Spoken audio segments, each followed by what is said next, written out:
time, what is it? This construct that we live in, having this 7 days a week of 24-hour days that turn into weeks and that turn into months, that turn into years, and boom, just like that, it's over. And I was watching a really cool video the other day. It was on a TED Talk, and it was about if you live to 90 years of age, that gives you 1,080 months to live.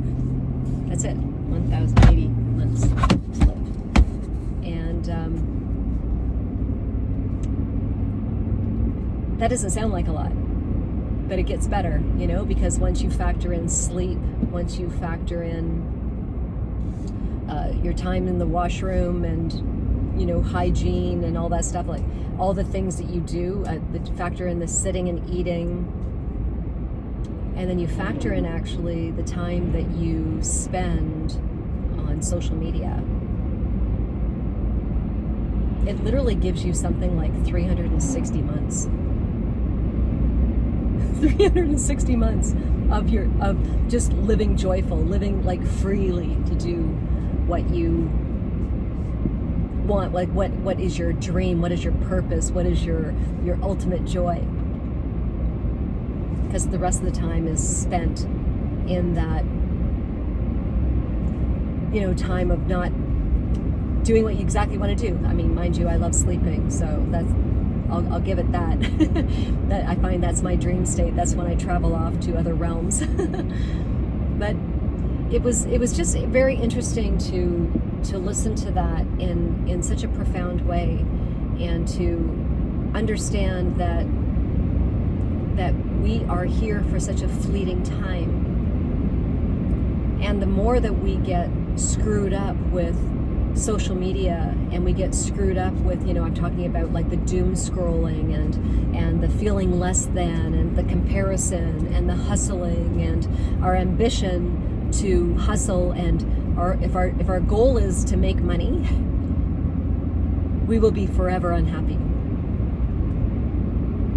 The most unhappy people in the world are the billionaires, and it's a proven fact. The ones that have lost sight of what is truly, real for them, and the true connection to life and to their soul. And the ones that have stayed in their original house, these billionaires that have stayed in their original house with their original wife or their original husband, and lived their life that way with just a simpleness, are absolutely the happiest, wealthy people. Anyways, it made me think a lot about how I have, because I can only talk about my experience and who I am and what I want to accomplish in this world. And the more that I'm on Instagram, and the more that I'm on Facebook, and the more that I'm just on there, and the algorithm has things on my, like the algorithm to grab me, to trick me, to keep me into like it knows what I am attracted to, right? It knows what will keep me hooked into that state of scrolling. Like lately, maybe it could be rescue dogs or something healthy, or something about the latest government things that are happening in Canada. That kind of stuff comes on my feed, and then before you know it, like I'm like half hour goes by, 45 minutes goes by, and I went, ew, like I can't believe that I spent that much time on social media. I can't believe it. And then it happens again in the afternoon. It's like there's this addiction that I'm very aware of, that we create this. I'm gonna stop here for a second. That we create this doom scrolling of satisfying our nervous system, like satisfying what comes up in us that needs to be fulfilled by going on to social media like that. And it could be, like right now I'm researching, like say gold and silver and other kind of metals, because I see the financial markets changing so much in Canada, and I mean globally.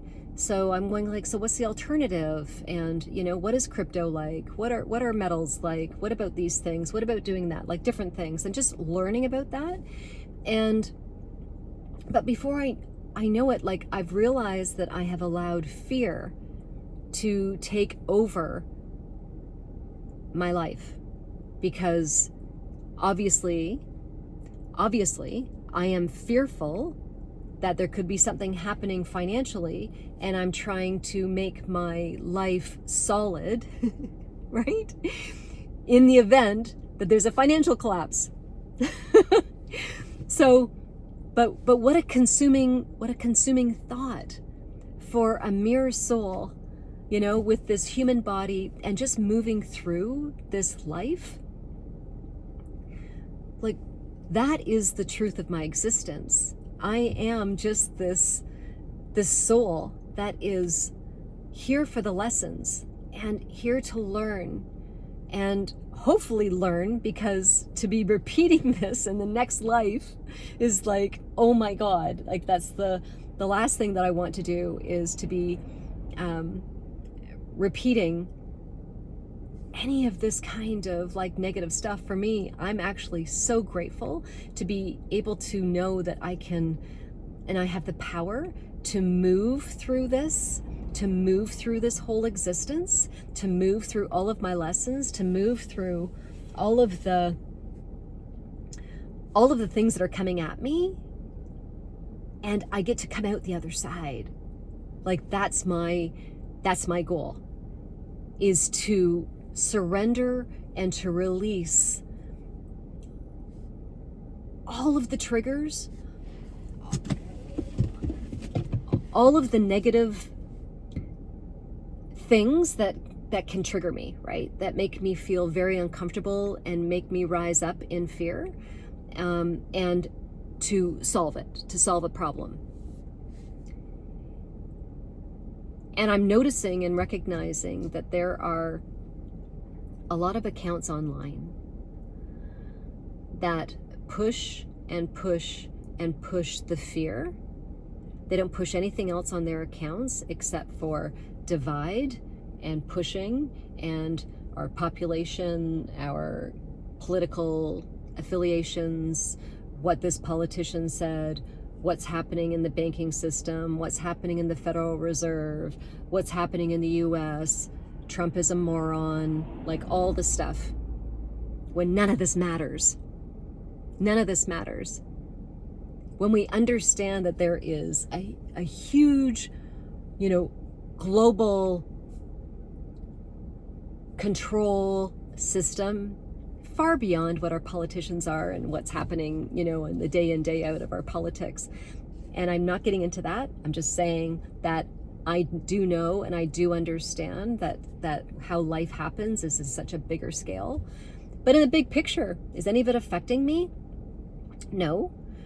Sure, inflation is affecting me. Sure, these other things are affecting me. But like, I don't have to go down that road of fear and try to solve the problem, because that is taking up those 360 months that I have left.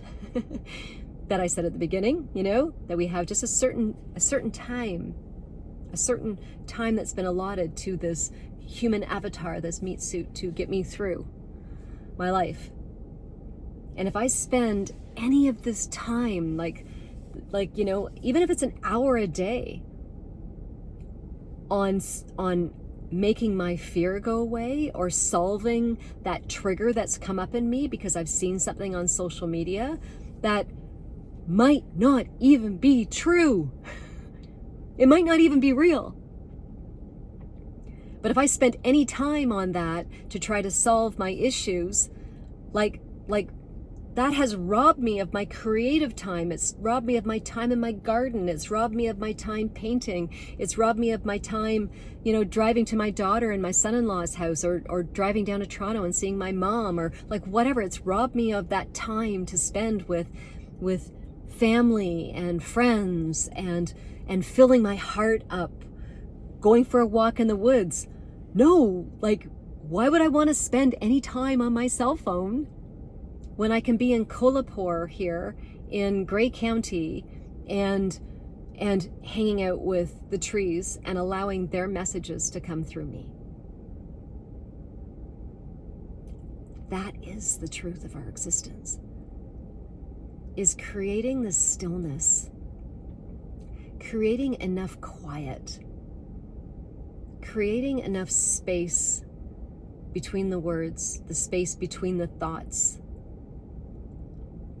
the space between the steps that we take. Like, that is where life happens. It's in the space. It's not with the words, and it's not with the control, and it's not with being manipulated, and it's not on social media, and it's not trying to design my next post. And like, doing these videos right now, I'm realizing for myself it's kind of a liberating thing, in that I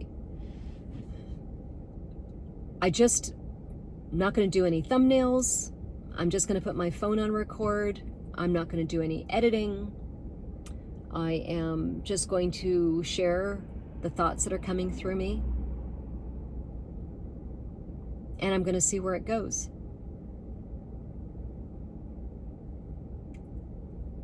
I believe it is our inherent obligation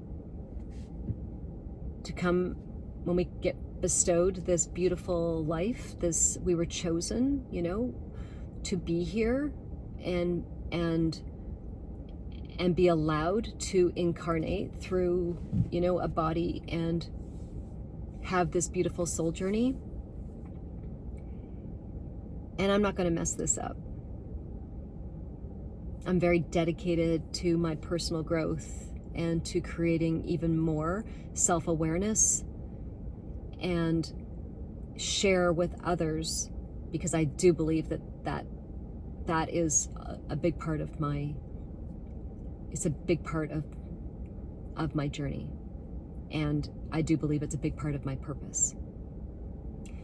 When COVID hit, even in 2020, and I was one of those that stood up to say, like, no to the masking and no to this control mechanism that was activated on the government level and stuff, and none of it was making sense to me. Still doesn't make sense to me. I mean, it does when I get to reflect on it now, because I know that there's a bigger agenda attached to it all. But like, I'm now being thanked and people coming to me and saying that they were so grateful for my voice then, and I got canceled. I got, all sorts of things thrown at me by the people that were so afraid. The people that canceled me were just so afraid to embrace their voice, and they wanted to be a part of the hive mind, as opposed to stepping out and be a critical thinker, using discernment, creating a greater awareness to what they're experiencing. They were too afraid to do that. So they were so afraid to do that, and so their goal was then to make everybody be like them, because that made them feel comfortable. Like desperately, they were doing that to just make themselves feel comfortable with their choices, and really with their non-choices, because they did not really choose to step out. They really chose to stay complacent and stay in a fear-based paradigm. We have to ask ourselves, what are we afraid of? What are we afraid of to speak up about? What is it? Do you really think that anybody is really paying attention to your life, and that is, they're going to hunt you down and kill you because you said something that didn't fit how they see life? And so to control the narrative and to control, what you say, makes them feel comfortable, but who cares? Who cares if you're making someone else feel comfortable?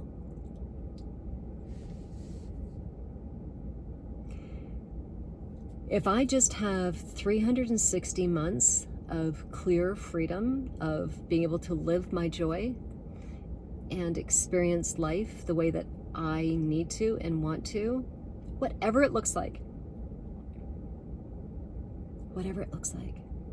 non-conforming, doing my art, hanging out with the friends I want, hanging out with the family that I want, living my life, loving my life, loving the people in my life, being brave and courageous enough to speak my mind, even though it makes some people uncomfortable.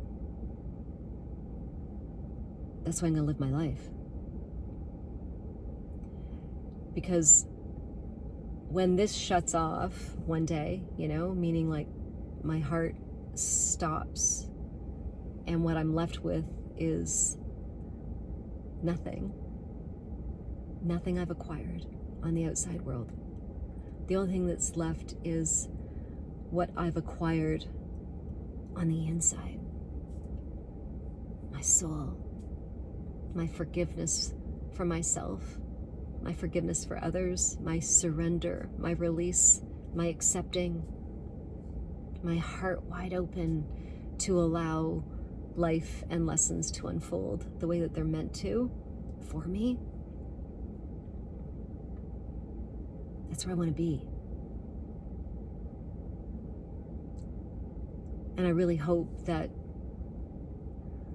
maybe I've given even one of you a little morsel here to chew on, because life is so fleeting. And it really is. And it's up to us to really learn like what our purpose is. What is our evolution? What is our expansion? What is it that we're really here for? I think it's just so simple. I really do. It's not to acquire things. It's not to have the layers and layers of a complicated life, and you're so hustled out that by the end of the day, all you want is like a massive glass of wine or a brandy or whatever the hell is drinks of choice nowadays, because I don't even drink anymore. Like what is it that you need at the end of the day to unwind? What are you escaping from? Ask yourself that. Social media is the escape. Boozing is the escape. Pot, drugs, whatever, all the stuff, sex, like porn star stuff, like that's an escape. It's a distraction from your life. And it's going to catch up with you, because this soul did not learn anything from it. It hid. You made it hide behind all of the different relationships you shouldn't have been in. And you just kept on recycling the relationships, kept on recycling them because you didn't want to face yourself and the pain. You didn't want to be alone. And you're making all the excuses in the world to keep that relationship there because it makes you feel comfortable. Not that it's the greater good for you and your soul and the relationship and your kids and the world or whatever it is. You kept that relationship and you're keeping that relationship because it satisfies a weakness in you. Have to look at everything that we're involved in our life, from the relationships, our jobs, our careers, our hobbies, our time on social media, and you take it and you look at it and you go, ooh, this job or this career or this relationship, let's do the relationship. How does it really make me feel? Can I honestly look at myself and say that I'm a better person because of this relationship? Am I a better person because of it? And you look at all sides of it and you sit with it. You spend the time to actually go into an inquiry of of shining the light on it and saying, like, is this for my betterment, or is it really a pure detriment and is holding me back from my soul's evolution? What am I afraid of? What am I afraid of if I let go of it? What am I afraid of if I speak my mind and they might see the real person of who I am, and then they might not like it, and then they're going to leave me? Is that what you're afraid of? Relationships can be one of the best tools for us to learn and grow from, but they have to be very heart-opened and heart-forward facing to share your honest truth as to who you are and what you want and need from them, from the relationship, and from yourself when you're with them. This is how I feel that we're going through a revolution of how we live, and a revolution of how we love, and a revolution as to what our soul needs right now. And I know this to be true, that you can't run and hide from it, and it will catch up to you and us, me, in so many different ways, be it if it's, disease and unhappiness and, bad luck.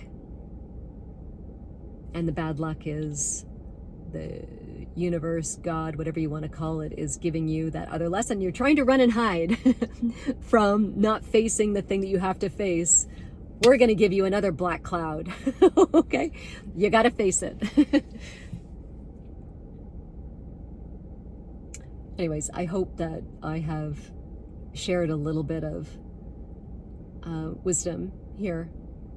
And through it all, I love you guys. And I really, truly love and respect and have such great compassion for humanity right now while we're going through this. We are on this edge, and it's here. Like, the transition's here.